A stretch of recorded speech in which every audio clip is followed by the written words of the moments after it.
নমস্কার বন্ধুরা, স্নেহা রেসিলো জীবন কথা চ্যানেলে আপনাদের অনেক স্বাগত। আশা করি আপনারা খুবই ভালো আছেন। আজকে আমি আপনাদের কিভাবে আমি রুই মাছের কর্মা খুব সহজ পদ্ধতিতে বানাই তা দেখাবো। আশা করি আপনাদের ভালো লাগবে। চলুন শুরু করা যাক রেসিপিটি।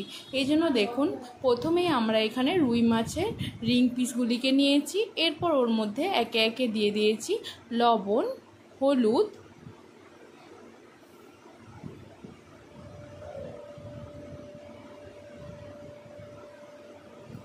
আমরা প্রথমে সব কিছু মিশিয়ে মশলাগুলিকে মাছটিকে ম্যাগনেশনে রেখে দেবো 30 মিনিট। দেখুন, তার সাথে দিয়ে দিচ্ছি এখানে জিরে গুঁড়ো। আর আমরা এখানে যাতে বেশি ঝাল না হয়ে যায় এই জন্য আমরা এখানে ভালো একটা কালারের জন্য ইউজ করছি কাশ্মীরি লাল লঙ্কার গুঁড়ো। আর আপনারা যদি ঝাল খেতে পছন্দ করেন সেক্ষেত্রে আপনারা কিন্তু শুকনো ঝাল লাল লঙ্কার গুঁড়ো যোগ করতে পারেন। আর তারপর আমরা এর মধ্যে দিয়ে দিচ্ছি আদা রসুনের পেস্ট। এরপর তার সাথে সর্ষের তেল যোগ করে মাছটিকে আমরা খুব ভালোভাবে মেখে 30 মিনিট রেখে দেবো ঢেকে, যাতে মাছের মধ্যে মশলাটা খুব ভালোভাবে চলে যায়। দেখুন, মাছটাকে কিন্তু আমরা খুব ভালোভাবে মশলাগুলিকে নিয়ে মেখে নিচ্ছি।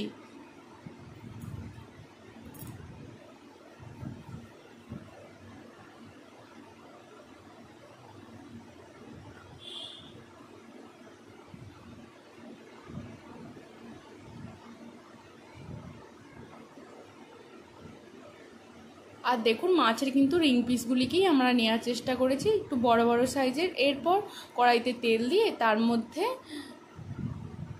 ছোট এলাচ, তার সাথে পেঁয়াজ ও কাজু বাদাম বা আপনারা এখানে আমন্ডও যোগ করতে পারেন। যদি রাত থেকে ভিজিয়ে রাখেন সেই আমন্ডগুলি খোসা ছাড়িয়ে যোগ করতে পারেন।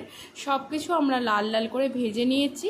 এরপর ওটাকে আমরা পেস্ট বানিয়ে নিচ্ছি। এটা আপনারা মিক্সার গ্রাইন্ডারের মধ্যেও করে নিতে পারেন, আমি এখানে শিলনোড়ার মধ্যে করে নিচ্ছি। আপনারা যদি মিক্সার গ্রাইন্ডারের মধ্যে করেন সেক্ষেত্রে এর সঙ্গে আপনারা একদম একসাথে টক দইটা যোগ করে সেটাকেও ভালোভাবে পেস্টটা বানিয়ে নিতে পারেন। এখানে আমি পাটার মধ্যে বেটে করছি, এটাতেও কিন্তু খেতে অপূর্ব স্বাদ হয়েছিল। দেখুন, এরপর টক দইটাকে খুব ভালোভাবে ফেটিয়ে নিয়ে আমরা পেঁয়াজ, ছোটো এলাচ ও কাজুটা যেটা ভেজে রেখেছিলাম সেটা বেটে পেস্ট করে নিয়ে ওর মধ্যে মিশিয়ে নিয়েছি। এরপর খুব ভালোভাবে টক দইটার সাথেও এটাকে আমরা মিশিয়ে নিয়েছি। এভাবে আপনারা একবার হলেও করে দেখবেন খেতে অপূর্ব লাগবে।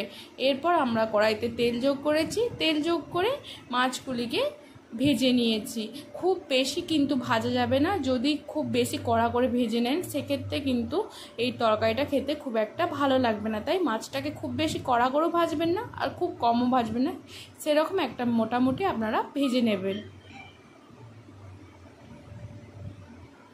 দেখুন, মাছটাকে খুব কমই ভেজেছি, দিয়ে আমরা তুলে দিয়েছি। এরপর আমরা আবার কড়াইয়ের মধ্যে গোটা গরম মশলা, গোটা জিরে ও শুকনো লঙ্কা ফোড়ন দিয়ে ওর মধ্যে প্রথমে আদা রসুনের পেস্টটিকে দিয়ে দিয়েছি। তারপরে আমরা পেঁয়াজ, ছোটো এলাচ ও কাজু এবং টক দইয়ের সঙ্গে মিশিয়ে রেখেছিলাম সেটি দিয়ে দিয়েছি। এরপর হলুদ গুঁড়ো, ঝাল লাল লঙ্কার গুঁড়ো ও ধনে গুঁড়ো, তার সাথে অল্প পরিমাণে কাশ্মীরি লাল লঙ্কার গুঁড়ো দিয়ে আর তার সাথে অল্প জিরে গুঁড়ো দিয়ে এরপর ওর মধ্যে আমরা অল্প পরিমাণে জল যোগ করেছি। জল যোগ করে মশলাটিকে খুব ভালোভাবে এরপর আমরা কষিয়ে নিয়েছি যতক্ষণ পর্যন্ত না মশলা থেকে তেল ছেড়ে বেরিয়ে এসেছে।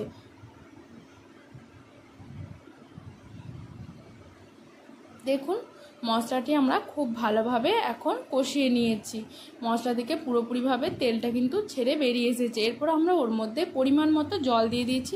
জলটা কিন্তু খুব বেশি দেওয়া যাবে না, এটা একটু হালকা মাখো মাখোই হবে। কিন্তু দেখুন, জলটা আমরা একটু কম পরিমাণেই দিয়েছি। তারপরে কিছুক্ষণ ভালোভাবে ফুটে আসা পর্যন্ত ওয়েট করেছি। ফুটে আসার পর আমরা মাছগুলিকেও দিয়ে দিয়েছি।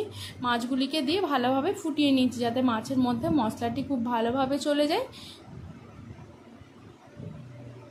দেখুন, খুব ভালোভাবে ফুটে যাচ্ছি যাতে মাছের মধ্যে মশলাটি চলেছে, কিন্তু খুব বেশিও ফুটিয়ে নেওয়া যাবে না যাতে মাছ ভেঙে যায়, সেরকমও করা যাবে না। মোটামুটি ওই 2 থেকে 3 মিনিট সময়ের জন্য আমরা ফুটিয়ে নিয়েছি। এরপর আমরা যেহেতু ওর মধ্যে টক দই যোগ করেছিলাম, সেজন্য আমরা স্বাদ ব্যালেন্সের জন্য ওর মধ্যে চিনি যোগ করেছি। এরপর গোটা গরম মশলা যোগ করে নামিয়ে নিলেই এই রান্না একদম রেডি। এভাবে আপনারা একবার হলেও করে দেখতে পারেন, এটা কিন্তু অনেক সহজে হয়ে যায়, খেতেও খুবই দুর্দান্ত হয়। যদি আপনারা বানান তা কেমন হয়েছে তা অবশ্যই কমেন্টে লিখে জানাতে ভুলবেন না। ভালো লাগলে লাইক, শেয়ার, কমেন্ট, সাবস্ক্রাইব করে স্নেহা রেসিপি জীবনকথা চ্যানেলের পাশে থাকার অনুরোধ রইল। পরবর্তীতে নিশ্চয়ই কোনো নতুন রেসিপি নিয়ে আবার ফিরে আসবো। ততক্ষণ পর্যন্ত চ্যানেলটি সাবস্ক্রাইব করে পাশে থাকবেন এই নতুন ধরনের রেসিপিগুলি দেখার জন্য।